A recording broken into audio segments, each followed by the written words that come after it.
Spoštovani državni svetniki, spoštovani gostje, začenjamo z 71. sejo Komisije za lokalno samoupravo in regionalni razvoj.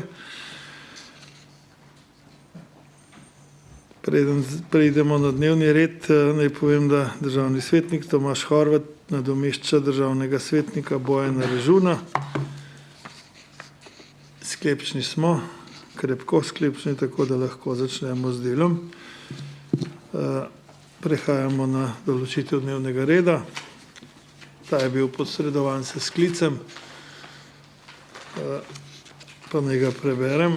To je prva točka, je predlog za razpis referenduma za ustanovitev občine Golnik z izločitvijo dela mestne občine Kranj v novo občino Golnik ali Golnik, ne vem, kako prav, Golnik bo prav najbrž. Program dela, druga točka je program dela in finančni načrt Agencije za energijo za leto 2022 in tretja potrditev zapisnikov ter četrta razno. Sprašujem, če ima kdo pripombe na prebrani oziroma predlagani dnevni red. Če ne, potem dajem dnevni red, kot sem ga prebral, v sprejem. Kdo je za? 9 za, je kdo proti? Ne, ugotavljam, da je dnevni red sprejet in prehajamo na prvo točko. To je predlog za razpis referenduma za ustanovitev občine Golnik za izločitvijo dela mestne občine Kranj v novo občino Golnik. Predlog zakona je objavljen na spletni strani Državnega zbora. Po elektronski pošti pa smo naknadno prejeli mnenje Mestne občine Kranj, Združenja mestnih občin Slovenije in Mestne občine Ljubljana, danes pa še mnenje vlade. Tega nam bo verjetno predstavil ali pa gotovo predstavil gospod minister Boštjan Koritnik, ki ga lepo pozdravljam. Med nami pa prav lepo pozdravljam tudi predstavnico predlagateljev zakona, poslanko Državnega zbora, gospod Mateja Udovč. Lepo pozdravljeni. Z nami pa je tudi gospod Anton Vozel, vodja poslanske pisarne Kranj. Najprej pa, kot rečeno, vabim gospod poslanko Matejo Udovč, da nam predstavi predlog zakona. Prosim.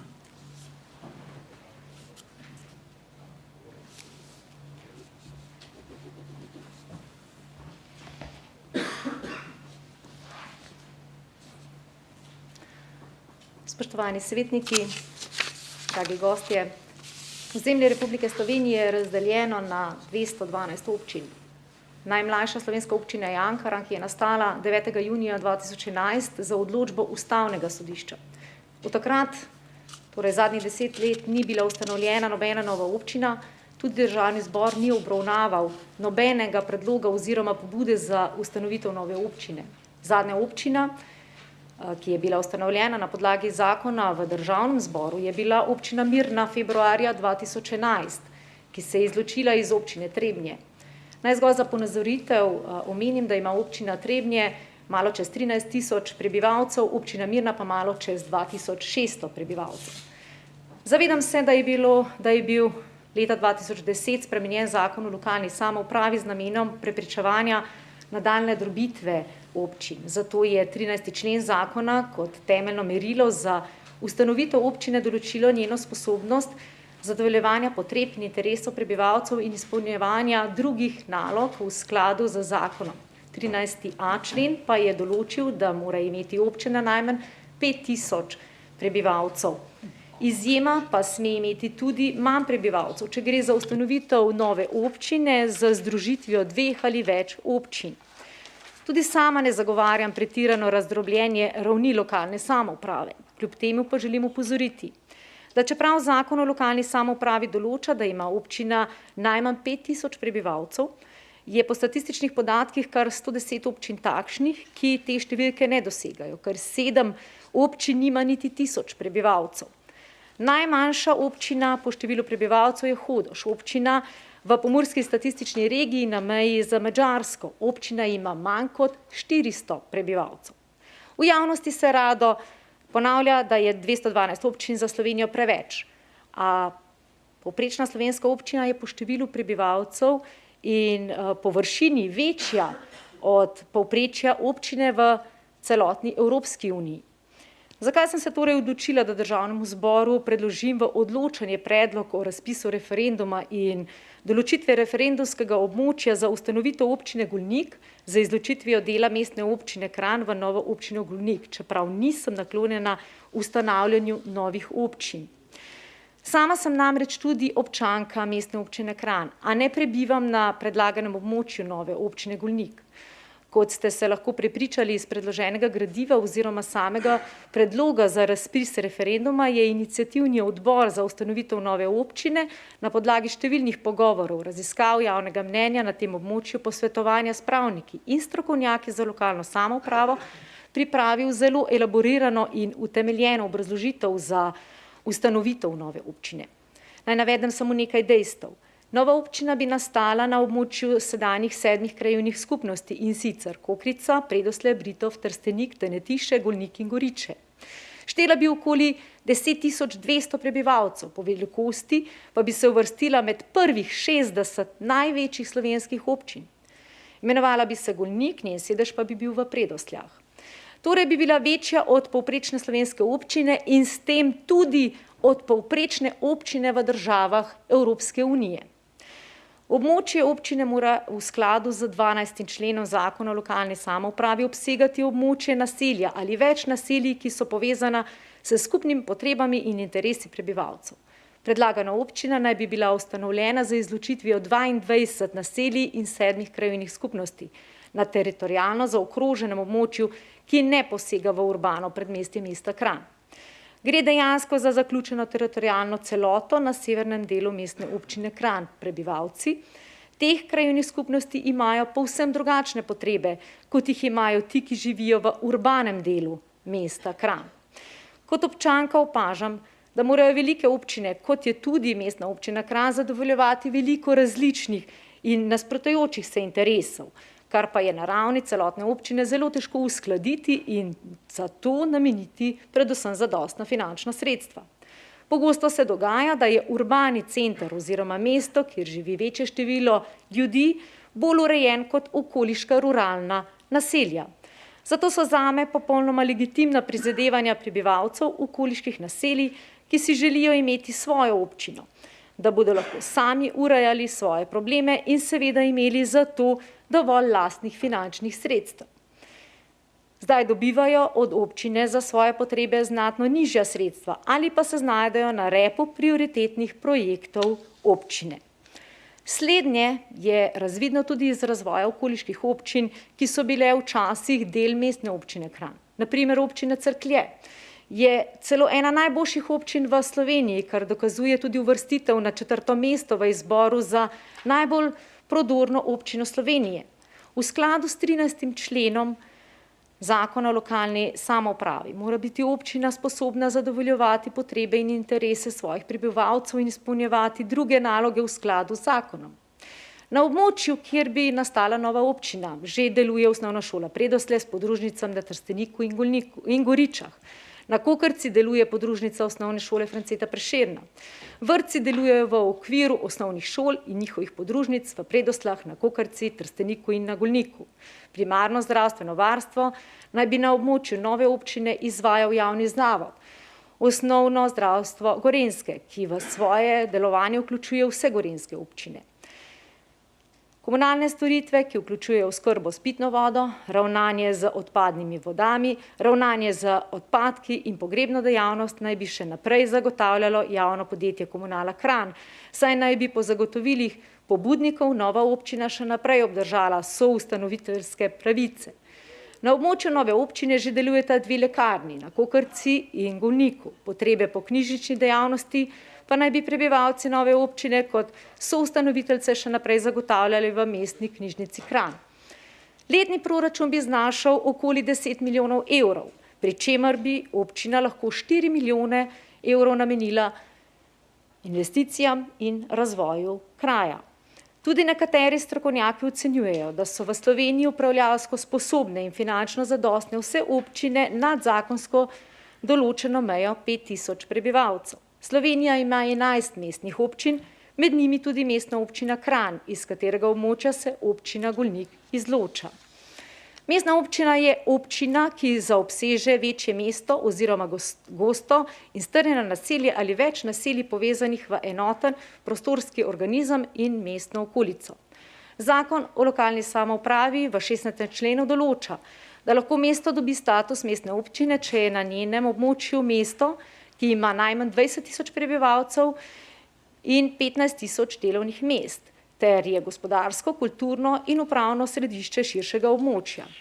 Tudi če se nova občina Golnik izloči iz mestne občine Kranj, bo ostanek v celoti še naprej izpolnjeval pogoje, ki jih zakon določa, tako za občino kot tudi za mestno občino. Saj je sedanja mestna občina Kranj tretja največja občina v Republiki Sloveniji in šteje preko 58 000 prebivalk in prebivalcev in ima med 23 in 24 000 zaposlenih. In ja, mesto Kranj bo še naprej ostalo del mestnih občin oziroma mestna občina Kranj bo še vedno ostala upravno, gospodarsko, kulturno središče širše Gorenjske.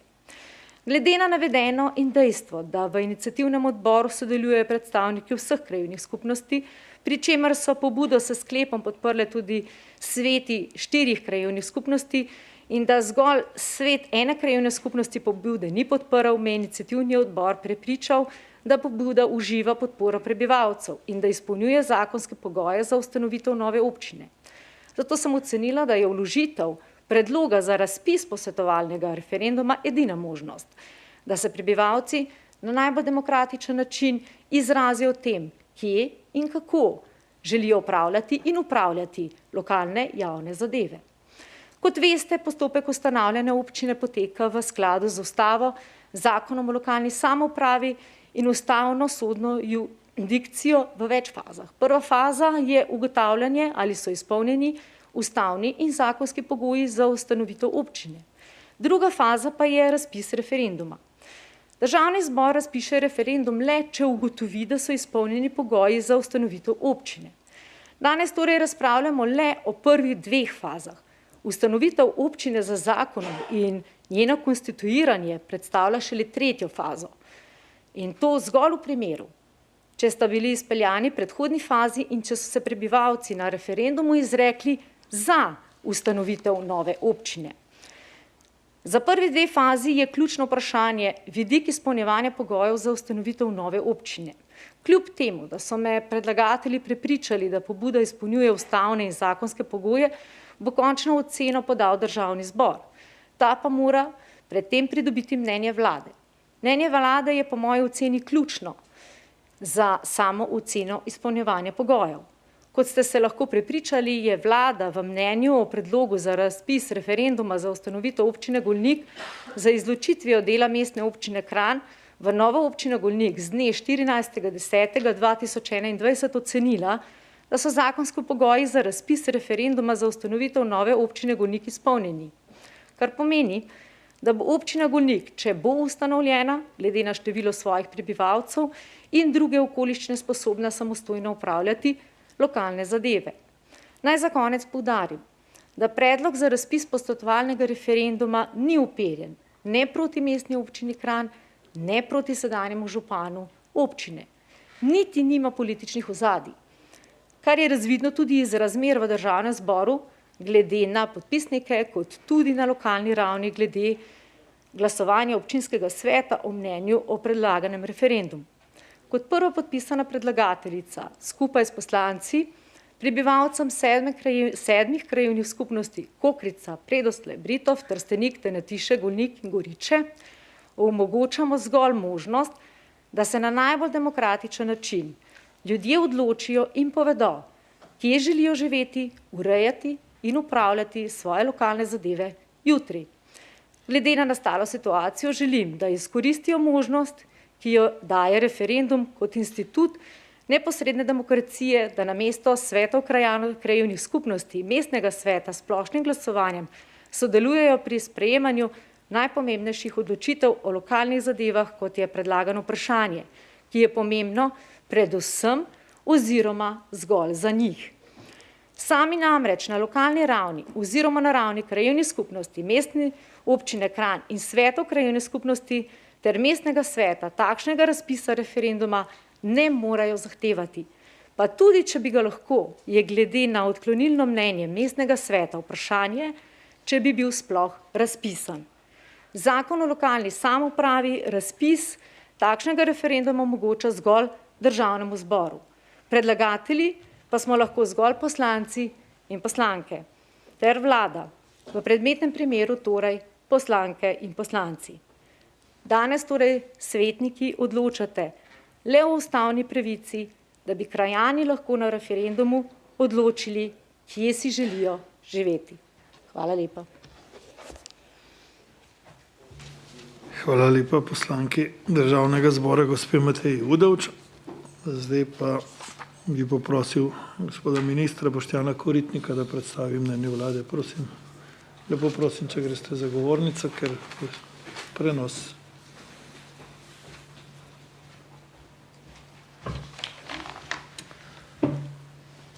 Lep pozdrav vsem. Torej, kot je že cenjena poslanka Udovč omenila, je vlada preučila celovito pogoje, ki so zahtevani, torej kot celoto, ki jih zakon o lokalni samoupravi zahteva za tak primer. Ugotovila, da so zakonski pogoji za razpis referenduma za ustanovitev nove občine Golnik izpolnjeni in da je sedaj na Državnem zboru Republike Slovenije, da izvede ta postopek z razpisom referenduma. Se pa vlada opredelila tudi vprašanje, ali bi preostanek, torej mestne občine Kranj, po izločitvi tega dela občine, torej potencialne nove občine Golnik še izpolnjeval pogoje za občino oziroma mestno občino in je odgovor pritrdilen. Tako kot rečeno, zakonski pogoji za razpis referenduma so po mnenju vlade izpolnjeni. Hvala. Hvala lepa, gospod minister. Preden odprem razpravo, bi povprašal Igorja Velova, državnega svetnika, ki v Državnem svetu zastopa mestno občino Kranj, če želi besedo. Je tudi občinski svetnik v Kranju, če pravim. Prosim, vsi govorci lepo naprošeni, če prijete za govornico, da ne bom vsakega posebej. Ja, pozdravljeni zdaj. To bo mogoče že del moje razprave, zdaj bom dvakrat hodil. V glavnem, jaz sem seveda načeloma za to, da se občine združujejo, da se je večje in močnejše, ampak kot danes povedano, danes govorimo o prvih dveh fazah. Prva je, ali so sploh izpolnjeni pogoji, zakonski pogoji za referendum in če so, in če je nekaj v skladu z zakonom, ne vem, če lahko tukaj karkoli sploh razpravljamo. In druga stvar, če govorimo o referendumu, ne vem, če sam osebno seveda ne morem biti za ali proti nečemu, kar dovoljuje zakon in ustava. Tako da to je nekako moje mnenje. Ampak tukaj sem kot predstavnik lokalnih interesov, se pravi tudi občine Kranj, in tukaj samo želim prenesti kot svetnik to, kar je sprejel mestni svet. Mestni svet se je seveda v Kranju kot tak opredelil, da ne podpira odcepitve občine in da je celo tudi proti referendumu. Tako da še enkrat zelo korektno povedal sem svoje mnenje kot Igor in svetnik in drugo tisto, kar sem dolžen kot predstavnik lokalcev prenesti sem, to so pa sklepi, ki so bili sprejeti na občinski seji. Hvala lepa. Hvala lepo, odpiram razpravo. Milan Ozimič je prvi.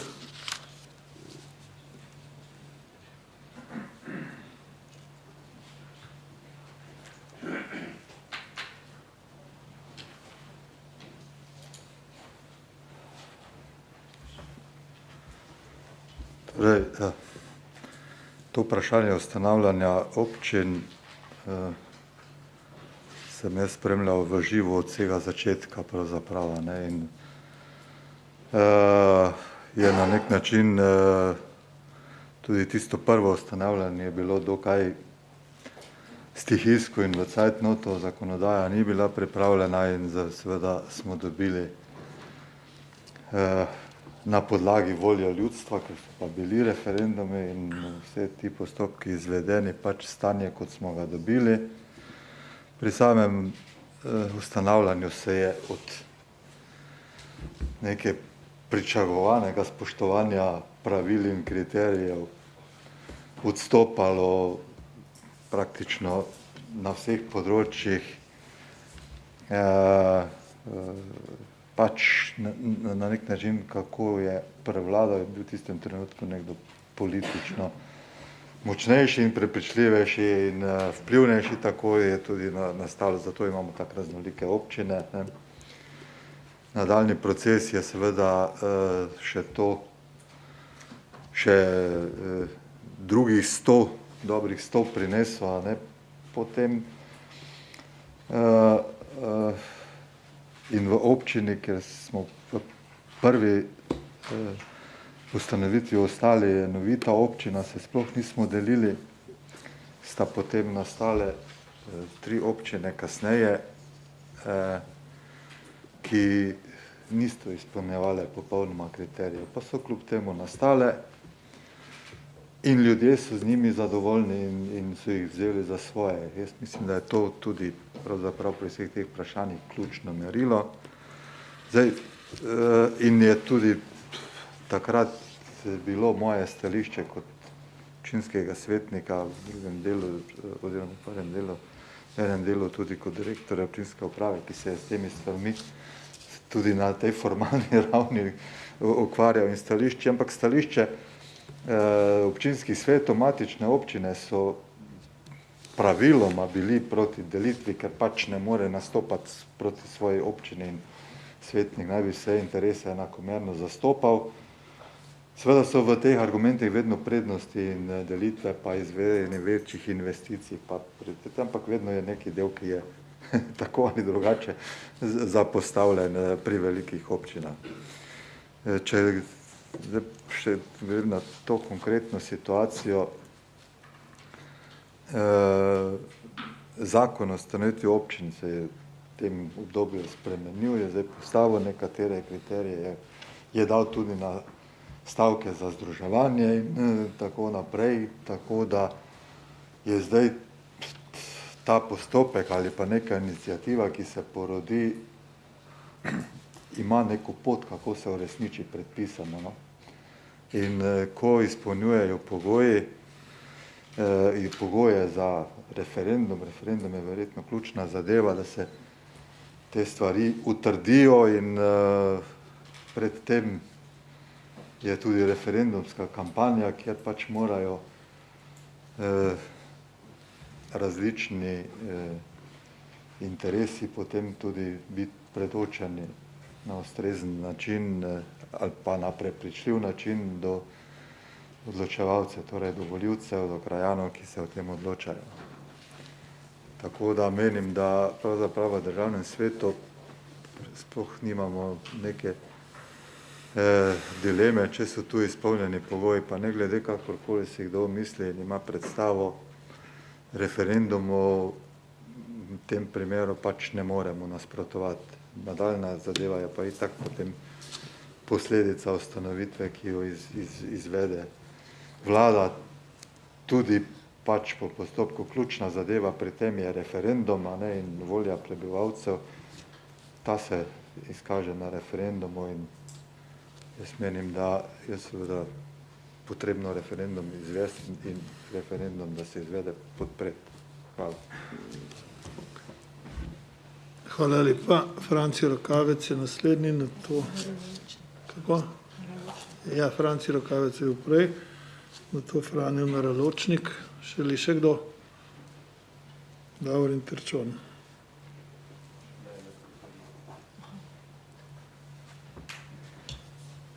Ja, lep dober dan, spoštovani gospod minister, svetnice in svetniki, gospa poslanka, ostali navzoči. Ja, jaz mislim, da je že predhodnik, gospod Milan, povedal v glavnem vse. V tem tozadevnem predlogu dejansko, če ga ocenujemo, ga najprej moramo ocenjevati, ali pobuda sploh izpolnjuje za zakonske osnovne pogoje, se pravi za ustanovitev občine, se pravi po postopku, ki je predhodno predviden. In seveda ta druga dilema, kaj bi se zgodilo z statusom eventualno mestne občine Kranj, glede na eventualno izločitev tega dela območja sedanje mestne občine Kranj in pa potem nadaljnjim statusom. In oba odgovora sta tukaj zaenkrat pritrdilna. Zagotovo je zdaj najbolj pomembna faza ta, da ljudje povedo svoje, kaj se mislijo o predlaganem predlogu za ustanovitev nove občine oziroma izločitev iz sedanje občine Kranj v novo občino Golnik. In referendumski rezultat bi dejansko moral biti zavezujoč, tako za zakonodajalca in seveda za vse. To je zagotovo ključno, pa seveda ključno je to, da ali sama pobuda izpolnjuje za zakonom določene pogoje. Predvsem z tega vidika, kar je bilo že prej povedan, da imamo v Sloveniji ustanovljenih res kar veliko občin, ki pa ne izpolnjujejo te pogoje in so tako imenovane izjeme. Ampak ne glede na to, moramo se pa zavedati, da več ali manj ljudje so s temi občinami zadovoljni in v tem trenutku nisem še slišal nobene pobude za to, da bi se kakšna občina ukinila. Tako da, dajmo volivke in volivcem svojo možnost, naj povedo o predlaganem primeru in potem se bodo stvari preko ali nadaljevali ali pa ustavili. Hvala. Hvala lepa. Davorin Terčon. Ne, se oproščam. Franjo Naroločnik je pred njim.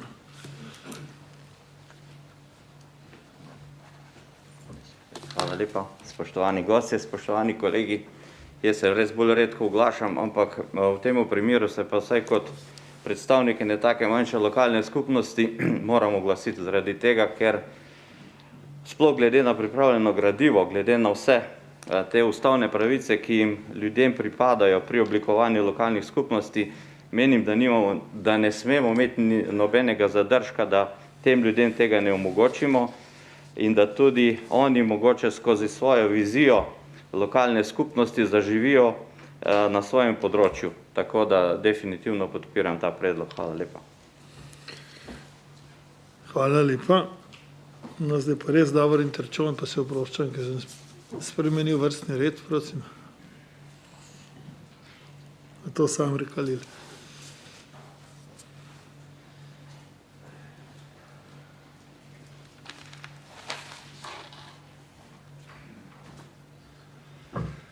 Hvala lepa, gospod predsednik, spoštovani kolegice in kolegi, spoštovana poslanka, vsi prisotni na seji, lep pozdrav. Torej, jaz mislim, da je to en taki egzeklaren primer, kjer v resnici nimamo kaj dosti polemizirati pri tem v smislu, da bi nasprotovali pobudi. Pobuda je v skladu z zakonodajo legitimna. Kolikor vidimo, so izpolnjeni tudi pogoji in tudi logično je, da je matična občina seveda skeptična do tega. Nihče ne želi razbivati lastnega ozemlja, ne država, ne občine, ne nobene inštitucije, ki živijo od teh inštitucij oziroma teh organizacij.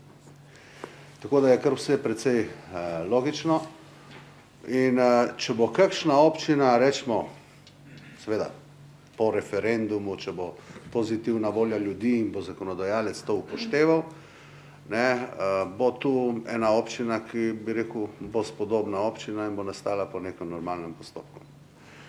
Pa vendar je treba enih par stvari v zvezi s temi občinami povedati. Namreč, kar se tiče občin, smo vele mojstri za postavljanje kriterijev, ki jih ne spoštujemo. Postavili smo kriterije od števila prebivalstva in jih nismo spoštovali v več kot polovici občin. Jih nismo spoštovali. Rekli smo, referendum je največja svobodna oblika odločanja ljudi in je prav, da mu prisluhnemo in spomnite se pri prvih velikih delitvah, ko so bile takoj po osamosvojitvi. Takrat je bila večina teritorijalnih ozemelj, ki so bile določene za referendum, vsaj nekih predeljih Slovenije proti, pa so se vseeno ustanovili. V redu. Ampak pošteno bi bilo, če smo se za to odločili, potem da bi izbrali drugačne inštrumente. ne blefirali ljudi z raznimi referendumi in potem pa ustanovili kljub njihovi nasprotni volji občin. In če smo si postavili kriterije, takratni zakonodajalci, niste bili vsi zraven in tako naprej, ne, takrat so bile največje delitve, ne. Če smo si postavili kriterije, smo si jih postavili zato, da jih bi spoštovali. Če bi napisali izjeme, so to izjeme. In zdaj mnogokrat pa poslušan argument. Ja, zadeva funkcionira, vsi so ljudje so vzeli z občine za svoje in so z njimi zadovoljni. Včasih jo morate tudi kaj malo drugače vprašati. Ne? Veste, če bomo naredili vsako vas občino in jim dajali še finančno izravnavo iz državnega proračuna, boste tudi težko dobili kakšnega, ki bo proti. Zakaj pa bi bil? Država mu daje denar za finančno izravnavo in ima lastno občino, kar je lepo, da imaš lastno občino. Ne? V promocijskem smislu, v finančnem smislu, v vseh smislih. Ampak kot celota je treba se pa vprašati. Še posebno, ker me je zbodlo, predvsem pri predlagateljci, to moram odkrito povedati, z mnogimi tehtnimi argumenti, ki so bili podani, ne, da imamo nadpovprečno evropske velike občine. Ja, in to bi znalo biti tudi res, verjetno ste zbrali prave podatke. Ampak povejte, koliko držav v Evropi nima nobene stopnje med občinami in državami. Če bi takrat imeli to pred očmi,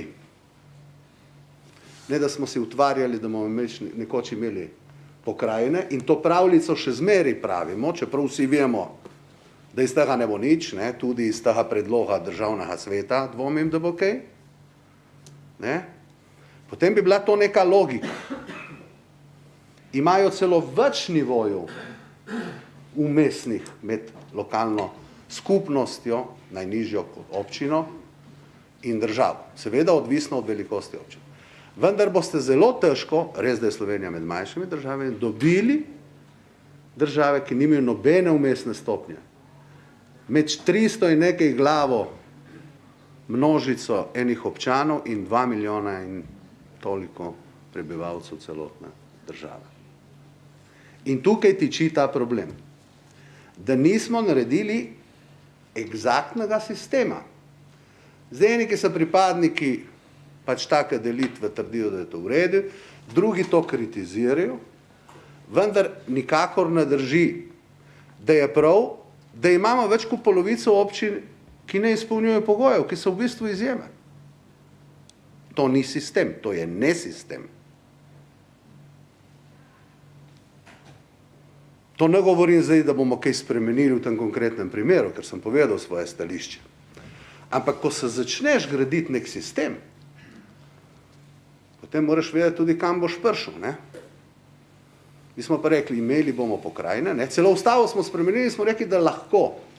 Torej smo zapisali nekaj, ki govori, da je zaželjeno, vendar je postavljeno tako, da se ne bo zgodilo. Ne? In tukaj se bi moral res nekdo začeti malo ukvarjati s temi zadevami. Kajti ni normalno, da manjšina občin je samozadostnih, ne? Da večina je subvencioniranih, v navednicah, ne? To ni pač normalno stanje. Če bi hteli imeti tudi konkurenco med občini, ki obstaja, gledajo, kdo ima boljšo infrastrukturo, gledajo, kdo ima boljšo zagotovljeno, ne vem, osnovno zdravstvo, osnovno šolstvo, ne, otroško varstvo in tako naprej, potem bi morali imeti vsaj približno enake vate. Če ne imamo pa NN, lahko bi rekli, spet v navednicah, malo na sociali, ne, druga pa malo v čistem kapitalu. In to ni pravi sistem. Torej, spostavili smo en sistem, zato da smo ga kršili. Mogoče bi bilo v bodoče, pravi, ni povezano s konkretnim primerom, vendar gledano lokalno samoupravo celoti, resno za razmisliti in spostaviti en sistem, kjer bi imeli adekvatne občine in tudi umesen, vendar poudarjam, racionalen nivo, umesen nivo, pokrajinski nivo, lokalna samouprava, Kajti v Sloveniji, glede na velikost, vendar pri teh stvarih moramo biti zaradi pretirane normativne ureditve in birokracije tudi racionalni. Vsekakor, jaz delim vaše mnenje, da ta postopek mora iti naprej, da mislim, da se bojo občani odločili in upam, da bo zakonodajalec temu sledil, vendar je razmislek, kaj počnemo na področju lokalne samouprave in ne pretirana samohvala bi mislim, da bil na mestu. Hvala lepa. Hvala lepa. Hvala lepa tudi tebi. Zdaj pa še je prijavljen k besedi Samer Kalil.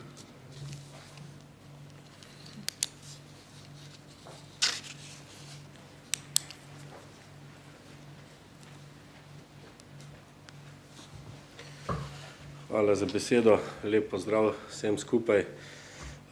Jaz bom šel še korak dlje od kolega Trčona, pa se bom res v številke zapičil. Seveda vse se začne in konča pri denarju. Jaz sem sicer na hitro pogledal tiste, kar ste napisali, pa tisto, kar je ZMOS tudi odgovoril. Če ste prebrali tisto, je kar ugovarjal določenim stvarem, ki ste napisali. Mene pa zanima predvsem naslednje. Koliko ocenjujete, da se bo BDP na prebivalca v novo nastali občini spremenil? Kaj to pomeni z dosedajšnjim skupnim življenjem z mestno občino kraj? Drugo me pa zanima število zaposlenih, koliko jih je, oziroma koliko naj bi bilo v novo ustanovljeni občini Golnik. In to v gospodarstvu. Tukaj mislim na vse tisto, kar ni financirano bodisi iz občinskega, bodisi iz državnega proračuna. Se pravi, govorimo o privatni pobudi. Toliko, hvala lepa. Hvala. Bomo vam dali besedo na koncu. Naslednji je Franc Golob, nato Dejan Crnek.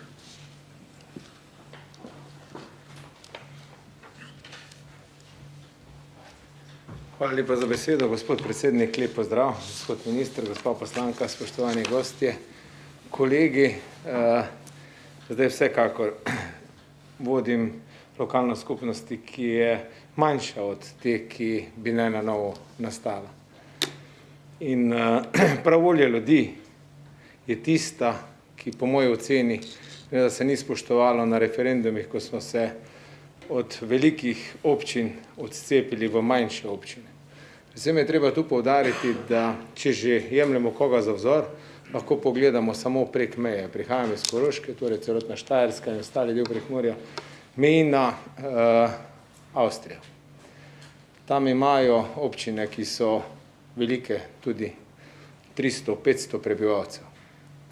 In prav razlog za to, da so se ljudje na referendumih odločali pred leti 25 in več let, odkar je nastalo 212 občin, mislim, da kasneje 211 prej, je bil razlog za to v celotnem centralizmu po Sloveniji. Vemo, da mestne občine vsekako nasprotujejo, če gre za občina, ki ima okrog 60 tisoč prebivalcev, da jim vzame še en del prebivalstva in to je okrog 10 tisoč prebivalcev, potem zagorijo rdeče luči ali alarm. Glejte, razvoj slovenskih občin, ki so se osamosvojile, ki so postale samostojne, je kazal k temu, da so se začele tudi primerno razvijati. Pogače, ki jih velike občine režejo četrtnim skupnostim, krajevnim skupnostim, kažejo na to, da se razvoj teh občin oziroma takratnih krajevnih skupnosti nikakor ni mogel razvijati. In ni samo vse v denarju.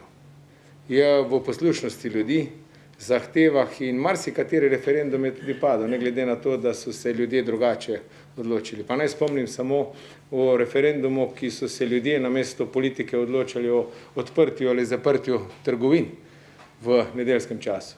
Tudi ta referendum je šel v smer, da morajo biti trgovine zaprte, pa ga politika ni upoštevala. Tako da z tem korakom, ko imamo manjše samostojne občine, ni razlog, da ne izpolnjujemo pogojev. Glejte, majhne občine, in to lahko govorim iz prakse, imamo skupne občinske organe, ki so podprti z državnim sofinanciranjem in prek teh organov se lahko prijavljamo na velike projekte. Sam sem sedaj v enem izmed največjih slovenskih projektih vodooskrbe Dravske doline, 50-milijonski projekt, uspešno peljemo infrastrukturo po celotni občini. Peljejo še kolegi iz ostalih 4 občin in takšnega omrežja smo v zadnjih letih zgradili kar nekaj.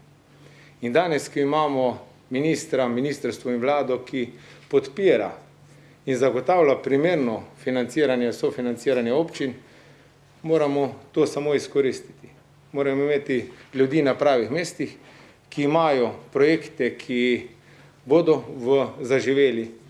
Zdaj ob sprejemanju rekordnega proračuna, ki nas čaka prek 13 milijard, zakon o okrevanju in odpornosti, sredstvi za razvoj regij, je samo treba povezati niti, imeti pripravljene vizijo, strategijo, kar občina mora imeti, in seveda ne vidim nobene ovire, da tudi želja potem, da se ljudje sami odločijo, ne smemo dajati nikakršne ovire k temu in ljudje bojo že vedeli, zakaj in na kakšen način želijo zapeljati lokalno samoupravo.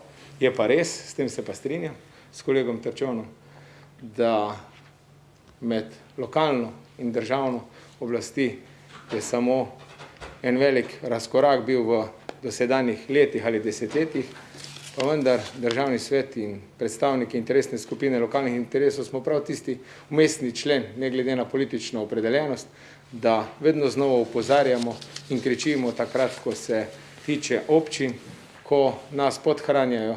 In seveda jaz upam, da občine in občani, ki želijo imeti samostojnost, naj tudi skozi ljudsko voljo na referendumih tudi izrečejo. Hvala lepa. Hvala lepa. Dejan Crnek, na to Branko Šumenjak.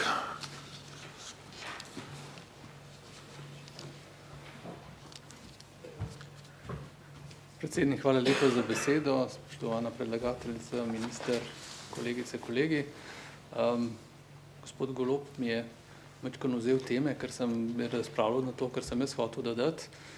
Namreč težko je danes dejansko zagovarjati mnenje proti temu, zato ker je vprašanje verjetno neko drugo, kot smo slišali. Tako da jaz bom zelo vesel, da če bo predsednik lahko vprašanje oziroma sklep, ki ga bomo prebral naprej, da bomo vedeli točno, zakaj glasujemo.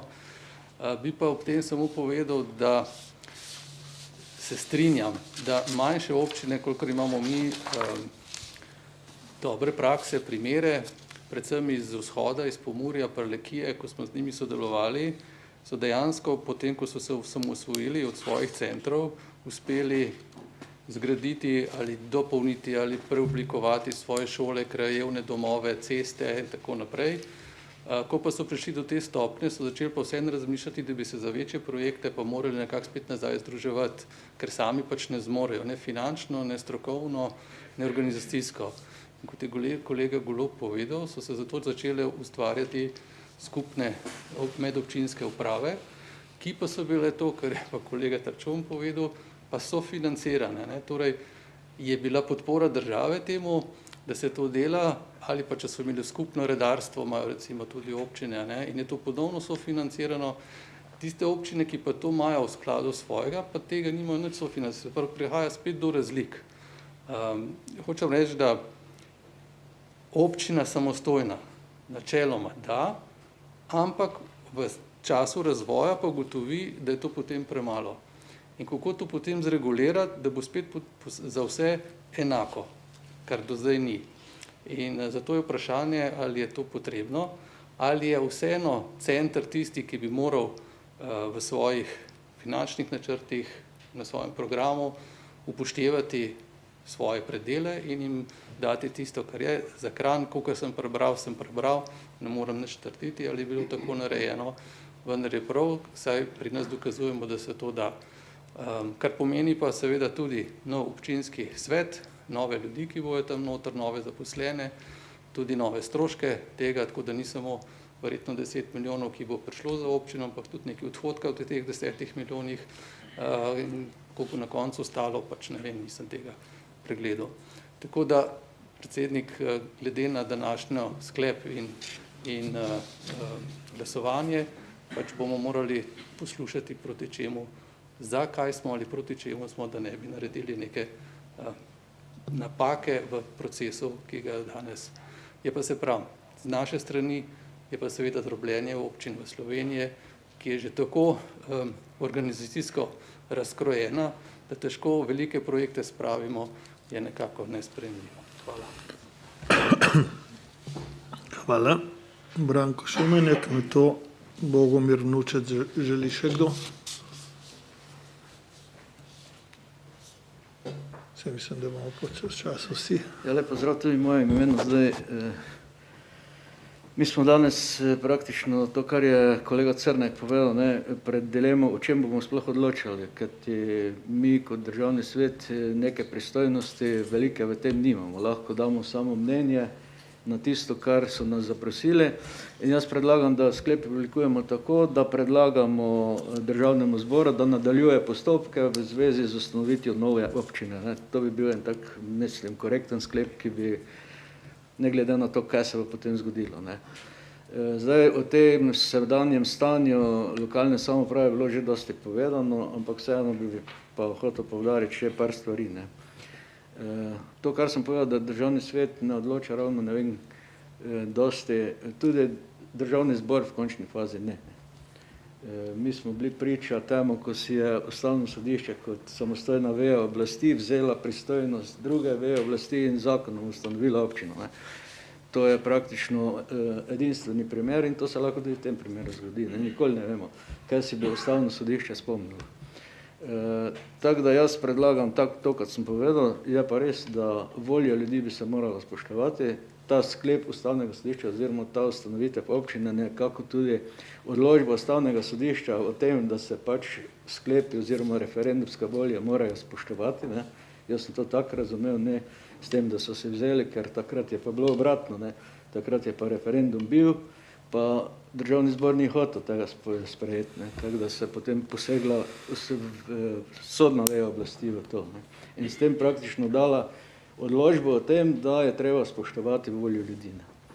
Tako da to, kar sem predlagal, bi pač predsednik v takem smislu, mislim, tak sklep sprejeli. Itak bomo pa še enkrat, ko bo zakon o ustanovitvi občin, če bo, ne, še o tem odločali, ali se z njim strinjamo ali ne. Hvala. Hvala. Še Bogomir Vnučec.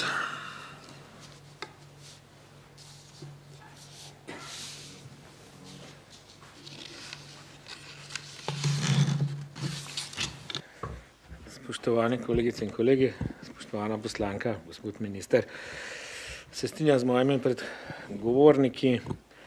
Bom pa en primer povedal še sam. Jaz sem leta 2002, mislim, da ko sem bil poslanec, tudi predlagal eno občino. Kolega Trčon pa Šogan sta bila tudi takrat poslanca, če se spomnite, sicer Gorje, ne.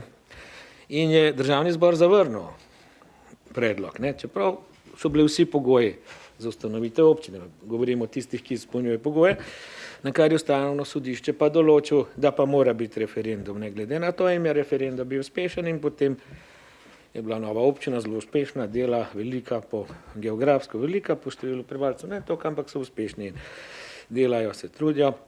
Tako da jaz mislim, da ta primer občine, ki je zdaj, ne, predlagan, lahko je tudi ten vzor takega uspešnega projekta, kajti ko se bo izločil iz ene velike mestne občine, se bo lahko ta občina prijavila na čisto druge projekte, razvoj podeželja in druge, ki se zdaj ne more, ne, ker ni, ker je spada v okvir ene velike mestne občine. Tako da se pa strinjam, ja, da drobljenje ni pravilno in bi čim prej mogli v bistvu najti politično voljo in ustanoviti pokrajine. Ne.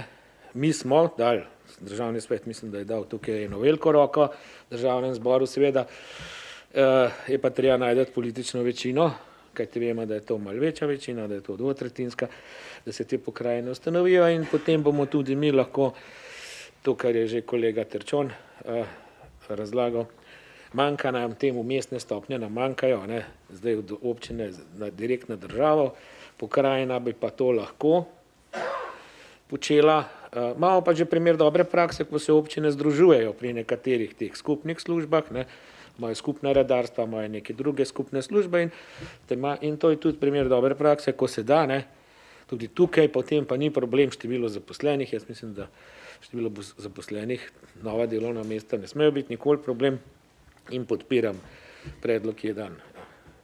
Pač, da se začne, ja, in je predlog v redu, v bistvu se treba začeti ta postopek in prva faza bo v bistvu referendum in če bo ta uspešen, pa se gre pa naprej. Hvala. Hvala lepa, ker nimam več prijavljenih razpravi. Morda še sam pojasnilo glede sklepa pa razmislite v tem času, da mi bomo glasovali o tem, da podpiramo ali ne podpiramo predlog za razpis referenduma in tak sklep bom dal tudi na glasovanje. Zdaj, glede tega, da je bilo danes že veliko povedanega v razpravi, morda samo še dve stvari z moje strani, ker se tudi kar sam že dolgo ukvarjam z lokalno samoupravo, še prej preden sem postal župan, zdaj pa sploh. Moram reči, da razumem pomisleke Mestne občine Kranj glede ustanovitve nove občine. Zdaj skupaj, če je skupnost močna, je seveda močna tako finančno kot kadrovsko in se da več narediti s tem potencialom, če je seveda to pravično in enakomerno razdeljeno. Zdaj jaz ne poznam, kako pride do, kako je v tem primeru, da je prišlo do pobude za referendum. Verjetno je že nek zadržek oziroma nek pomislek, da bi se dalo narediti več, ampak vseeno bi veljalo v referendumski kampanji predstaviti tako pluse in minuse. Če sem prav prebral, bo ta občina začela z, pa če je tole, kar mestna občina trdi prav, za 1481,36 evra dolga na prebivalca. Mislim, da bo rekorder ali pa med tistimi, ki bodo najbolj obremenili svoje prebivalce. In je vprašanje, kakšen razvojni potencial potem ima še ta nova občina, ker bo pač treba 15 milijonov odplačati. Druga stvar, ki me je nekoliko zmotila, oziroma bi mogoče gospa pojasnili, tukaj piše, da ne gre za voljo ljudi, ampak da gre za politični projekt. Zdaj, jaz sem vas dobro poslušal, ste rekli, da vi ste govorili obratno, ampak vseeno bi bilo morda dobro, saj najbrž bomo danes razčistili to in se bo razčistilo na referendumu, ampak če je že zdaj neko absolutno nasprotovanje vprašanje, ali ima smisel zapraviti tiste evre za referendum, ki bi se jih dalo kako drugače, čeprav mislim, da to pa spet ne stane toliko, da se ne bi dalo izvesti, ker na državni ravni radi govorimo, da je to strošek 3-4 milijone, tukaj bo bistveno manj, ampak vseeno. Če se že naprej ve, da referendum ne bo uspešen, potem je najbrž treba razmisliti o tem. Toliko, zdaj pa sprašujem najprej gospoda ministra, po tem vrstnem redu, če imate kaj za dodati ali pa kaj odgovoriti na tole, kar je bila razprava, če ne, potem prosim gospod poslanko, da morda odgovori na nekaj vprašanj, ker prosim, preden se bomo odločili o sklepu. Hvala lepa, spoštovani svetniki, za vaše razprave. Kot sem že uvodoma v svoji predstavitvi povedala, to res drži, da jaz ne zagovarjam delitev oziroma tako, kot v medijih marsikdo navaja, razbijanje nekih občin. Vendar sama tudi prihajam iz vasi, iz ruralnega dela, z ene večje vasi, v naši vasi iz tistega kraja, kjer jaz prihajam, je cirka 2500 prebivalcev, to je že marsikje občina. Pa bi lahko marsikaj povedala glede 30-letnega investiranja strani občine v to vas. Pa danes ni predmet tega. Pa hočem samo povedati, da ko nekdo govori, da to ni prišlo od ljudi, jaz temu ne verjamem. Zato ker, glejte, mediji so začeli pisati lansko leto, mislim, da prvi mediji decembra, januarja se je to začelo vrteti.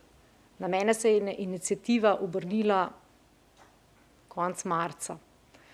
In sem jim jaz lepo povedala, da jaz točno tako, kot sem tukaj povedala, da ne želim, da dajmo se raje povezati, dajmo najdeti rešitve. In oni so meni povedali vse argumente. In ker prihajam jaz iz desnega brega Save, to govorimo v isti občini, in ker je tam zelo, ne bom rekla podoben primer, da v bistvu dobimo kakšno stvar, ampak če samo kanalizacijo dobimo, pa samo mogoče v enem delu javne razsvetljave, ne pa pločnikov, ne pa kolesarskih stez, oziroma se kolesarske steze samo po obstoječi infrastrukturi narišajo, saj so, ampak, a se razumemo, probajmo razumeti. Jaz razumem tudi občino, zato sem tudi v svoji predstavitvi povedala, da jaz razumem, da mestna občina ima zelo težko nalogo sredstva, s katerimi razpolaga, razdeliti na urbani del pa na ruralni del. To so interesi popolnoma drugačni. In na tem severnem delu se iniciativa, so se ljudje res dvignili. In jaz se nisem hotela sestati tudi to, kar govorijo v medijih, da je samo to stvar ene osebe. To ne drži. Prvi sestanek, ki sem ga jaz ni imela, sem zahtevala, da je prišel na sestanek vsi predsedniki oziroma predstavniki vseh krajevnih skupnosti. Da od njih slišamo, je to res. Ne, da je to stvar nekoga, enega posameznika. In tudi ta odločitev ni bila dokončna. Takrat sem jim jaz povedala svoje videnje, svoje, če se da, da ne se pogovorijo, da ne probajo dosežiti. Pa oni so povedali, poglejte, proračun je bil sprejet, za 10.000 ljudi so pa dobili, zdaj, gledajte, ne moram reči točno, ker nimam tukaj zdaj teh podatkov, ne, smo pa dobili en drobiž. Vsi smo drobižem na tako velikem območju, ne moramo dejansko nič narediti. Je pa res. To so vasi, ki tudi asfalta še nimajo. Ker mogoče marsikakšno hišo, mogoče še problem pitna voda. Pa to govorimo o tretji največji občini po Sloveniji. Ampak danes, saj, jaz rečem, ne glede na to, kako se bojo ljudje odločili, jaz prosim vas, dajmo skupaj mi narediti, da bomo dali možnost, da se bojo ljudje sploh lahko odločili. Saj, ljudje bojo zdaj v vsakem primeru nekaj dobili, kar mene veseli. Če ne drugega, tista vaska do zdaj ni imela asfalta, mislim, da že asfaltirajo. Tako da, jaz bom zadovoljna na koncu, vsak v primeru, kakšen bo razplet. Res, ker ljudje na vaseh res trpijo. Res trpijo, ker so zapostavljeni. V Kranju je 33 svetnikov. Iz tega območja, mislim, da prihajajo 4 svetniki, ali pa če jih je 5, pa če jih bo 6, ne bojo nikoli mogli preglasiti, kaj hoče v Golniku narediti, ali pa v Tenetišah, ali pa v Predoslah, ker nimajo večine za preglasovanje. In dejansko, ker so v manjšini, v urbanem delu mesta je pa večina. Ne? In tudi največ glasov je v urbanem mestu. Jaz vas ne poznam. Ne vem, a kdo od vas prihaja za ene mestne občine z velike, da bi lahko to razumeli. Jaz tudi župana razumem, da je treba v mestu narediti, zato ker v mesto je treba razvijati, tudi stroški so večji, samo je treba, pa tudi, tako kot sem povedala, to ni kriv ta župan, tudi te ljudje se niso zdaj dvignili zaradi teh 3 let, odkar je ta župan. Te ljudje so se dvignili zato, ker je to že 30 let, ker so se naveličali poslušati obljube vsako leto ene in iste, s tem, da jim pa vse sosednje občine, Tržič, Preddvor, Jezersko, Šenčur, Cerklje, cvetijo. A ne, in v bistvu to v bistvu, tako kot je gospod Vnučec povedal, oni se bojo lahko, ker bojo šli ven z mestne občine, lahko te vasi, to so vasi, to so kmetje, oni so jo res lahko na razvoj podeželja prijavljali, oni so jo res lahko na druge sklade prijavljali. Tako da tukaj, a veste, manipulacija, a je to zdaj politično ali ne politično? Jaz vam rečem, moja vrata poslanske pisarne so bila odprta čisto vsakmu. Vsakmu. Ne glede na barvo, ne glede na politično pripadnost, ne glede na čist vsem. To je moj zdaj 5. orang predlog. 4 zakone sem speljala čez, pa meni verjemite, da ne samo za eno politično stranko, ampak za ljudi. Predvsem za ljudi, za une, ta majhne, za tiste, ki so običajno zapostavljeni. Tako da zdaj bi pa rada še odgovorila mogoče, kar se tiče enih konkretnih vprašanj, kar se tiče BDP-ja, ki je bilo postavljeno vprašanje. Bruto domači proizvod se ugotavlja na območju statističnih regij in na ravni države, ni pa statističnega podatka na območju točno locirane na občine. Tako da tega podatka jaz ne morem vam niti priskrbeti. Drugič, ta podatek v tem trenutku, ko se odločamo v fazi, a bomo omogočili ljudem, da povejo na referendumu, je še irelevanten. Ta podatek jaz mislim, da bo veliko bolj štev potem, če bojo se ljudje, pogoj pa je, da se bojo ljudje odločili za in če se bojo odločili za občino, potem bojo te podatki veliko bolj prišli v poštev, ko se bo delala sprememba zakona.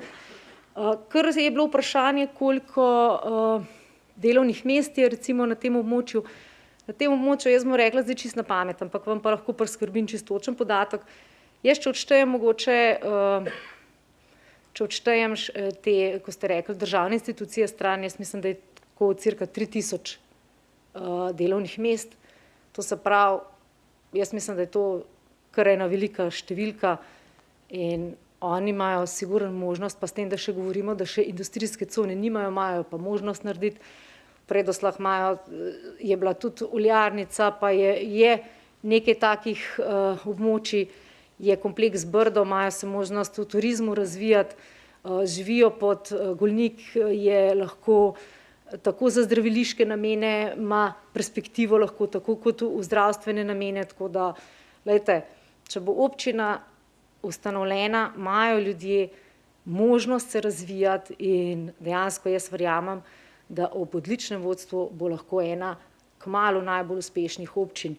Kar se pa tiče dolga na prebivalca, ki ga navaja občina, to je pa zdaj tako irelevantno, tako kot je predsednik povedal, da se lahko jemlje iz leve ali pa z desne strani.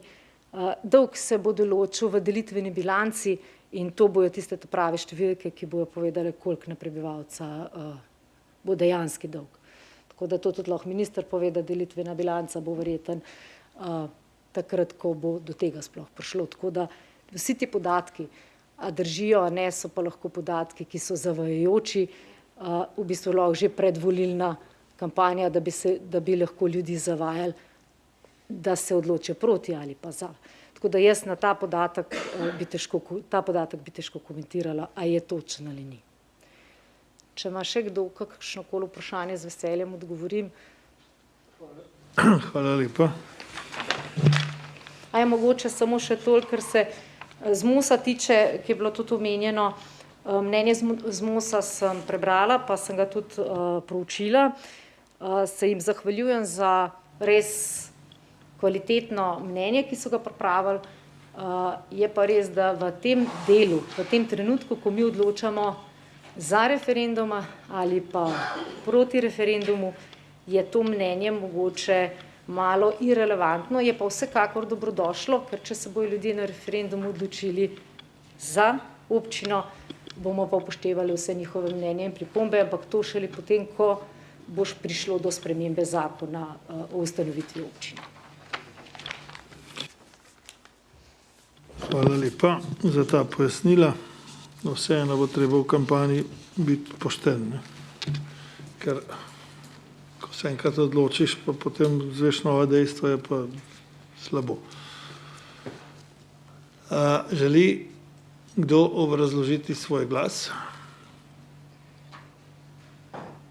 Igor Velov. Še kdo? Kot predstavnik volilne enote 9, kjer je tudi mestna občina Kranj, bom pač glasoval v skladu z njihovimi sklepi. Hvala. Hvala. Ne vidim več prijavljenih k obrazložitvi glasov, zato prehajamo na odločanje. Na glasovanje dajem naslednji sklep. Komisija podpira predlog za razpis referenduma za ustanovitev občine Golnik z izločitvijo dela mestne občine Kranj v novo občino Golnik. Kdor je za, seveda glasuje.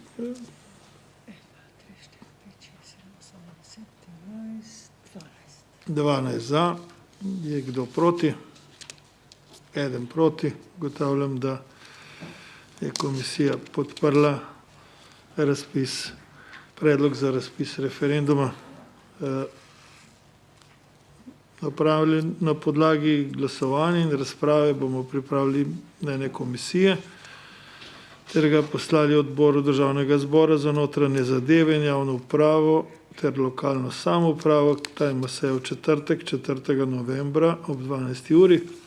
Želi biti kdo poročevalec? Ta drugi Gorenc, Nučec, Bogomir Nučec, je kakšen drugačen predlog? Torej smo določili poročevalca in s tem nekako zaključimo prvo točko dnevnega reda. Zahvaljujem se vsem za sodelovanje pri tej točki, še posebej tudi gospodu ministru, ki se je udeležil naše seje. Ni ravno pogosto, da se minister udeleži seje delovne naše komisije. Zdaj že drugič bil z nami in mu želim uspešno delo, tudi vam, gospa poslanka in gospod, se zahvaljujemo. Kako bo pa naprej, bo pa verjetno prišlo še kdaj na dnevni red te komisije. Torej, prehajamo na drugo točko dnevnega reda. To je program dela in finančni načrt Agencije za energijo za leto 2022. Z nami sta in ju prav lepo pozdravljam predstavnika Agencije za energijo, svetovalec direktorja gospod Tomaž Lah in gospa Darja Frank, odgovorna za področje financ in računovodstva. Lepo pozdravljena oba. Iz ministrstva pa zaenkrat ni nikogar, domnevam, da jih tudi ne bo. Tako da vabim gospoda Laha, da nam predstavi program dela in finančni načrt. Prosim.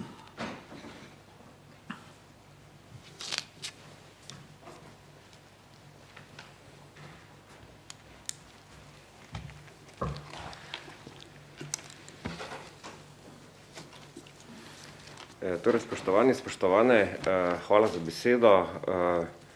Najprej mi dovolite, da opravičim direktorico Agencije za energijo, magistr Duško Godina, zaradi pač službenih obveznosti. Ravno danes ima seja sveta, pa sta se datuma nekako terminsko pokrila.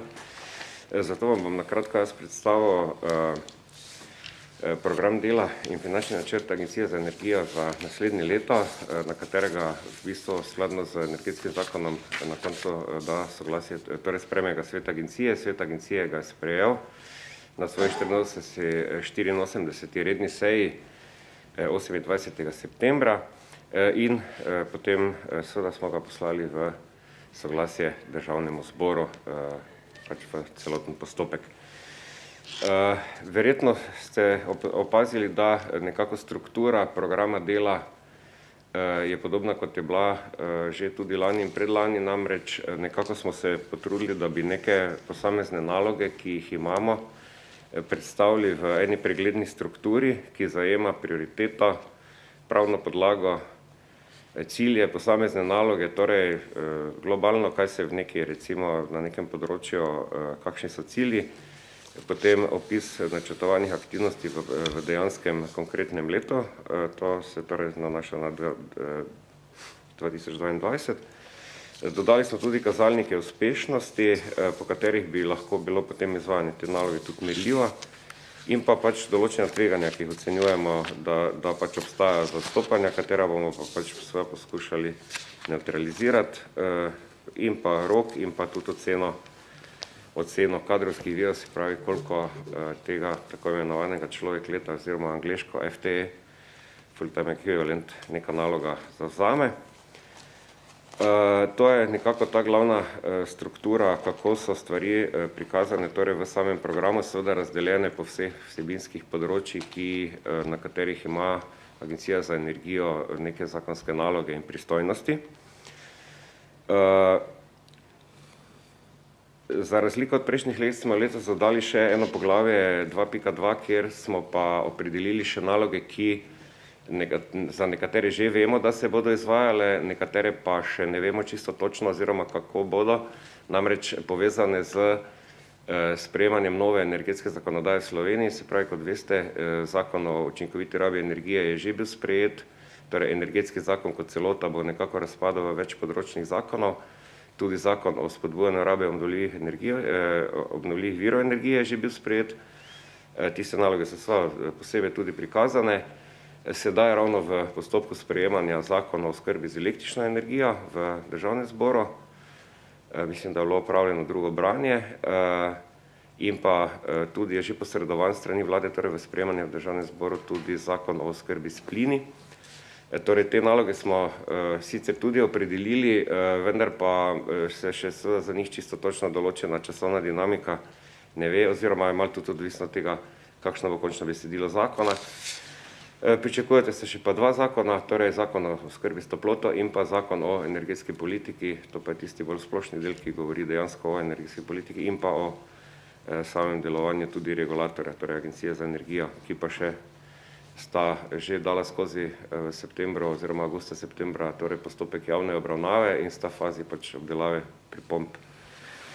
Zato pač skratka smo v tem programu dela tudi nekatere stvari, ki jih že vemo, pač vseeno opredelili, čeprav je pač mogoče njihovo izvajanje potem v naslednjem letu še pa odvisno od nekaterih drugih torej dejavnikov, kot rečeno.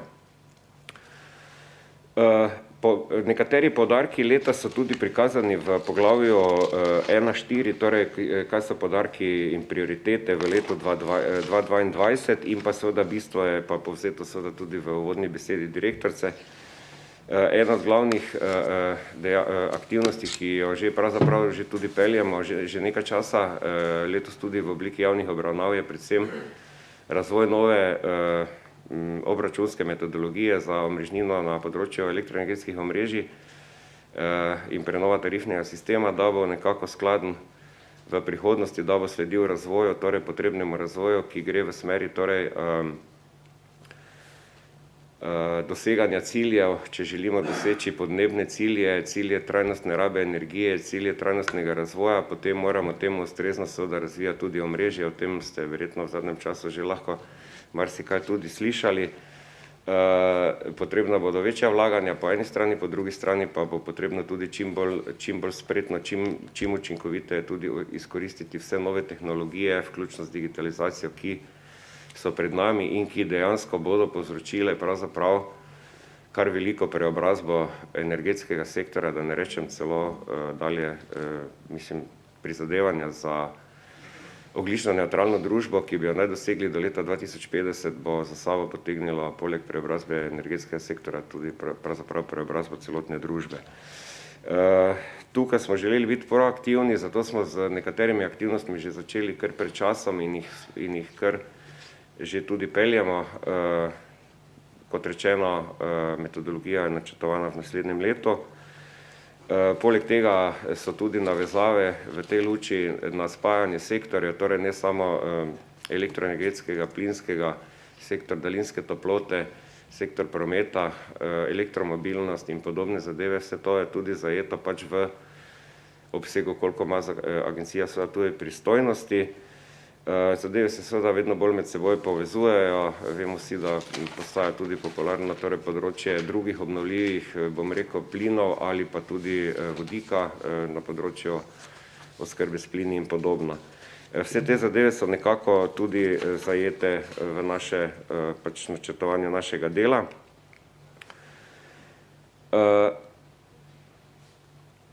Glede finančnega načrta bi samo dejansko povedal, da je seveda narejen skladno z zakonodajo in v bistvu tudi Agencija za energijo ni financirana seveda neposredno iz proračuna.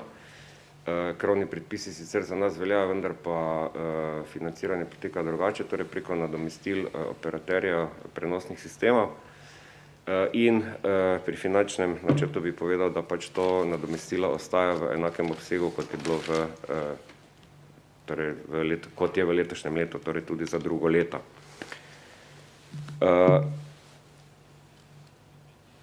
Omenil sem tudi, da smo opredelili določena tveganja, tudi direktorica v uvodu poudarila, torej Srečujemo se predvsem v zadnjih obdobjih, v zadnjih letih z nekako bi rekel kadrovskimi tveganji iz razlogov, ki sem jih prej opisal, torej ker določeni ti novi zakoni še niso sprejeti, tudi nismo želeli in nismo dali potreb po novih zaposlitvah v ta torej načrt za naslednje leto, ker želimo pač ustrezno, ko bo vse neznanke tudi razčiščene, da to bomo lahko potem bolj natančno ocenili in temu ustrezno tudi glede organizacije, reorganizacije, česarkoli torej tudi prilagodili in potem bo iz tega izhajala zanesljivo še kakšna potreba po zaposlitvah. Po drugi strani pa je treba povedati, da prihajamo vedno večje, če rečem temu, kadrovske škarje. Dogaja se tudi kakšen odliv kadra po eni strani, po drugi strani pa vedno večje težave pri izvajanju razpisov, mislim pri pridobivanju kvalitetnih kadrov na razpisih, kar je lahko dolgoročno seveda tudi zelo slabo, če za te naloge, ki jih agencija v prihodnosti ima in ki so tudi zelo pomembne na energetskem področju, torej če ne bomo uspeli pač pridobiti ustreznih oziroma dobrih strokovnjakov. V te škarje vedno večje tudi zahajamo, delno je temu krivo tudi to, da je agencija pač ustanova javnega sektora, čim v energetiki pa nimajo takega plačnega sistema kot v javnem sektorju. Iz tega naslova smo tudi predlagali zakonske spremembe, ki pa bodo verjetno obravnavane ob zakonu o energetski politiki. Toliko mogoče na kratko, ne bi se zdaj spuščal v posamezne naloge, nalog je dosti opredeljenih tudi področji. Vkolikor boste želeli, seveda za vsako konkretno vprašanje lahko neposredno potem tudi odgovoriva s kolegico, ali je to vsebinskega ali finančnega, torej računovodskega področja. Toliko zaenkrat, hvala lepa za besedo. Hvala lepa, odpiram razpravo.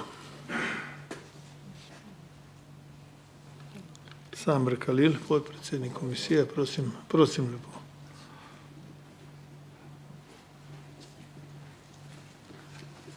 Energetik. Še kdo želi? Hvala za besedo. Prvo vprašanje je vezano na finančni načrt. Sem slučajno šel malo gledati, pa sem videl, da ste prejeli 21.000 evrov iz evropskih sredstev. Me zanima, zakaj je bilo to, kakšen projekt je. Drugo me pa zanimajo omrežnine. Zdaj za izračun omrežnin obstaja neka formula, ne? Na koncu, če jaz prav razumem, se oceni, ali je šlo to distributerju v plus in v minus, ne vem pa, kdo mu pokriva ta minus. Plus se mi zdi, da gre za nadaljevanje istovrstnih projektov.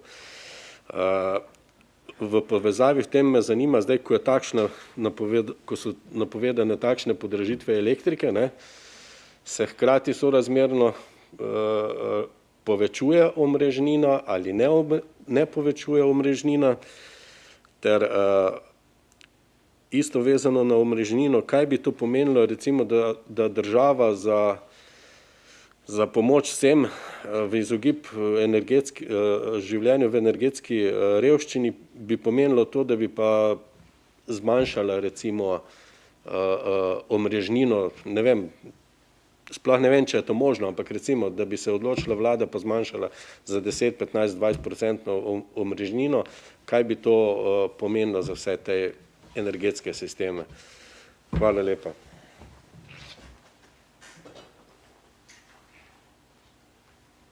Hvala lepa. A želi še kdo? Zdaj verjetno je malce izven pristojnosti vaše, ampak tale podražitve energentov zadnje cajte nas vse skrbijo. A lahko morda kakšen komentar na to, kakšne je? Prosim. Zdaj, če ni več drugih, bomo zaključili razpravo, pa kar izvolite.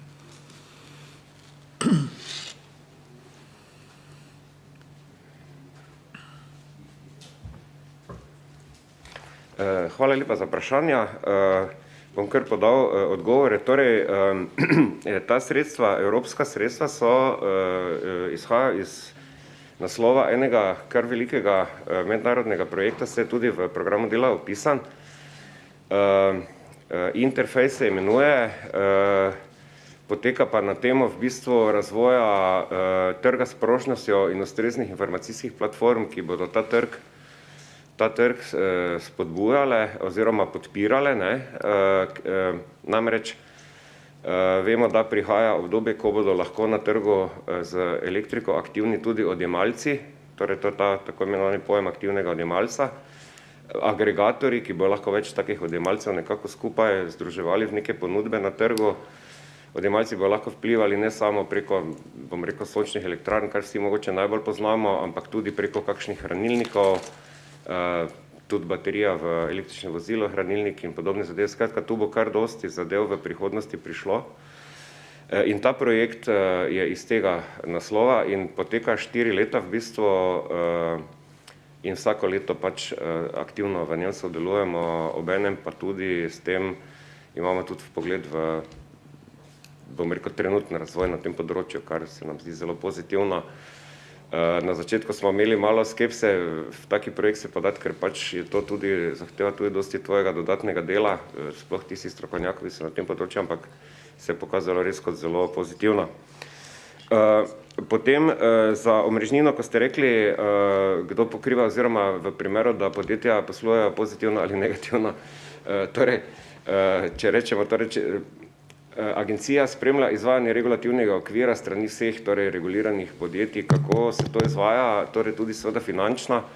Vsako leto sprotno to imate tudi v programu, torej spremljanje tekočega regulativnega okvira, tako da vidi, kaj se dogaja, lahko tudi, če bi bilo treba ga tudi kaj spremeniti, če bi se kazale kakšne anomalije, čeprav to se ne počne dostikrat, ampak vsekakor pa se potem izračunajo, tem se če tako imenovan izračun odstopanj, torej koliko so podjetja odstopala od planiranih nekih sredstev v regulativnem okviru, torej kak je bila dejanska realizacija in potem se lahko zgodi dvoje, torej če je presežek, potem se v naslednjem regulativnem obdobju mora porabiti, se pravi podjetje ne more iz vidika omrežnine presežka porabiti za kaj drugega kot spet za omrežje in se to potem razdela v naslednjem regulativnem obdobju in podobno primanjkljaj. Se pravi, bi v naslednjem regulativnem obdobju potem se mu pa pokrival tisti delež primanjkljaja. Tak je zasnovana regulacija v grobem. Dobi potem iz omrežnine povrnjeno, ker v nasprotnem primeru ima pa iz omrežnine presežek in ga ravno tako potem pa ima pač za naslednje regulativno obdobje ne rabi toliko prihodka iz omrežnine, malo manj ga rabi, če ima presežek od prej. Če pa ima primanjkljaj prej, pa ga rabi malo več. To zdaj zelo karikirana razlaga, ampak v tem smislu poteka. Ja, v zvezi z podražitvami pa takole, mislim, zdaj omrežnina ni neposredno vezana na ceno energije. Res je zdaj seveda cenovna gibanja energentov na svetovnih trgih, globalnih trgih, vključno do Slovenije, so zdaj res podivjala, to je vsekakor drži. Mi smo tudi objavili eno poročilo, mislim 2 poročili pri plinu pa pri elektriki polletno, ker smo že to na sredini leta opažali, trend se nadaljuje tudi v jeseni. Ampak treba pač pozorno brati, zato ker mediji kar poročajo marsikaj. Gre za ceno energenta, ki ni cela cena oskrbe, seveda. Ponekod, vse nekateri mediji so napisali. Tako da omrežnina neposredno ni vezana na to. Zdaj pač, kateri dobavitelji bojo pa energent podražili, kateri ne in kako in kaj pa je malo tudi stvar tržnega gibanja, malo pa po drugi strani lahko tudi potem reakcija odjemalcev, če bojo potem kaj tudi, ker imajo vsi pravico tudi menjava dobavitelja. Toliko mogoče na kratko, da ne bom zahajal. Hvala lepa. Hvala. Hvala za odgovore. Sprašujem pred odločanjem, ker pač moram, želi kdo obrazložiti svoj glas. Če ne, potem prehajamo na glasovanje. Predlog sklepa je, komisija podpira program dela in finančni načrt Agencije za energijo za leto 2022. Kdo je za? 10 za, je kdo proti? Milan, ti si verjetno nihče proti. Torej ugotavljam, da je komisija sprejela, podprla program dela in finančni načrt agencije. Na podlagi glasovanja in razprave bomo pripravili poročilo komisije za odbor Državnega zbora za infrastrukturo, okolje in prostor, ki ima sejo 27. oktobra ob 14. uri. Določiti moramo še poročevalca. Želi bi kdo poročevalec? Vnučec je že na isti seji tudi poročevalec. Smo ga zadnjič določili. Ja, za gradbeno. Bogomir, evo, boš še za to točko. Ima kdo pomisle glede tega? Ne, potem ugotavljam, da smo določili poročevalca. S tem zaključujem drugo točko. Zahvaljujem se obima gostoma za pojasnila.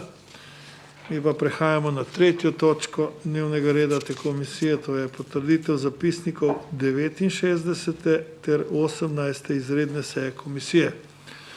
Predloge zapisnikov smo prejeli s sklicem, nismo prejeli pisno nobene pripombe, vseeno sprašujem, če želi kdo razpravljati o zapisnikih. Ne, potem predlagam, da glasujemo o obeh zapisnikih hkrati. Kdo je za to, da potrdimo oba zapisnika?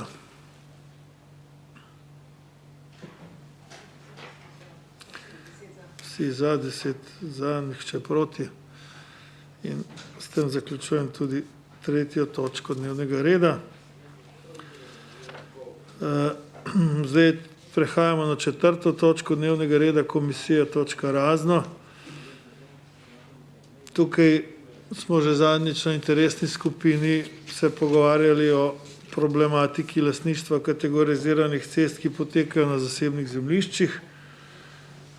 In seveda je bilo to zopet izpostavljeno tudi v poročilu Varuha človekovih pravic.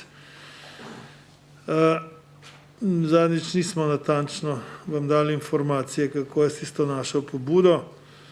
Tako da vas zdaj obveščam, da smo novembra 2020 prek Državnega sveta, je ta komisija prek Državnega sveta na vlado naslovila pobudo, da naj za celovito ureditev področja lastništva kategoriziranih občinskih in tudi državnih cest, ki potekajo po zasebnih zemljiščih, ustanovi delovno komisijo in njeno delo vključiti tudi predstavnika ali predstavnike naše komisije.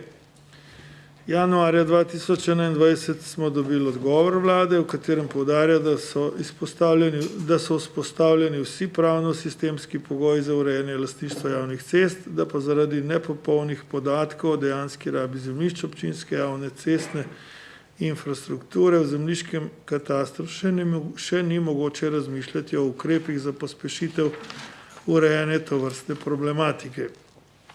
Občinam je vlada predlagala, da v najkrajšem možnem času izpolnijo svoje zakonsko obveznost evidentiranja zemljišč in podatke pošljejo v matično evidenco dejanske rabe zemljišč javne cestne in javne železniške infrastrukture.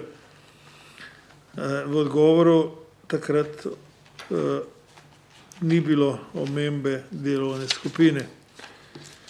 Zdaj jaz predlagam, da če se boste strinjali, ponovno naslovimo vprašanje, kako je zdaj s temi evidencami in ponovno predlagamo vzpostavitev delovne skupine.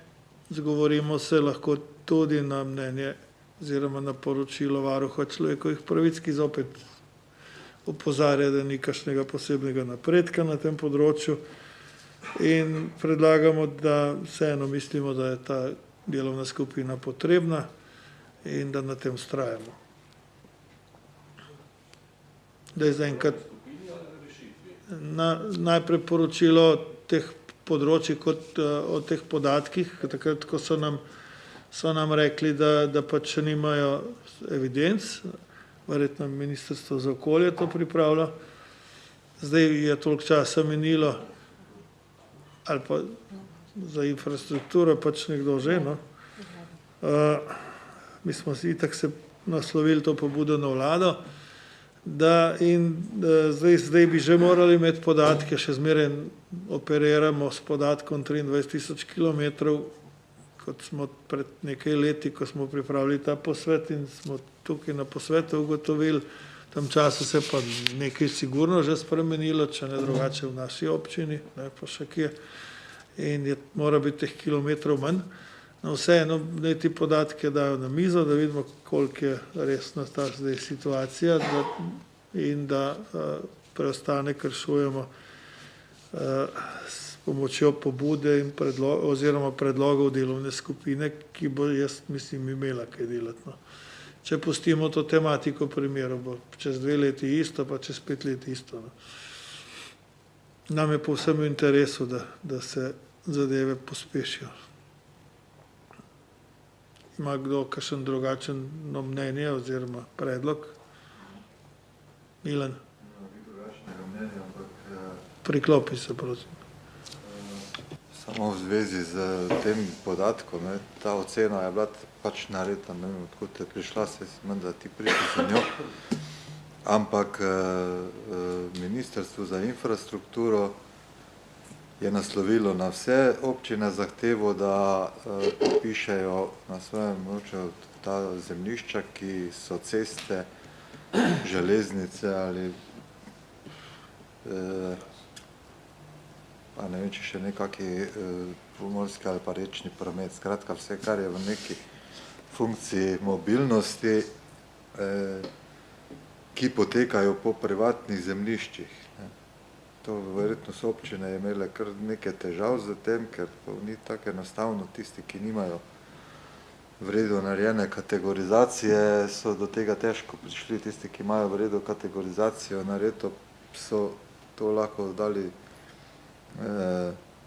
ustrezne podatke, kako in kaj je s tem, ampak od takrat, ko so občine to sporočali, zdaj že leto dni, mislim, da so v isti roki december lani, pa že prej, tako da bi morali imeti že te podatke verjetno tudi obdelane, ker